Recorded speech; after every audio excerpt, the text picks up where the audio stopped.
ఖమ్మం జిల్లా మధుర నియోజకవర్గంలోని పత్తి రైతులకు కష్టాలు తప్పడం లేదు. ప్రతికూల వాతావరణ పరిస్థితుల్లో పత్తి దిగుబడి ఏడాదికి తగ్గింది. మధుర నియోజకవర్గంలో ఈ ఏడాది 70,000 ఎకరాల్లో పత్తి సాగు చేయగా ఎకరాకు 5 క్వింటళ్ల దిగుబడి మాత్రమే వచ్చింది.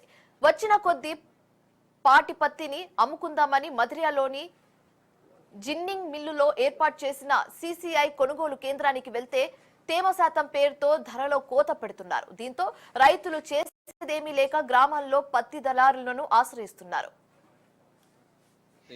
సాగు చేయడం జరిగింది.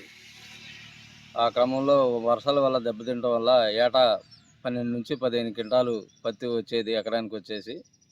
ఈ క్రమంలో ఇప్పుడు వర్ష ప్రభావం వల్ల పత్తి దెబ్బతింటం వల్ల 5-6 క్వింటాలే వస్తుంది. ఈ మరి మొన్న సీసీఐలు ప్రారంభించడం జరిగింది.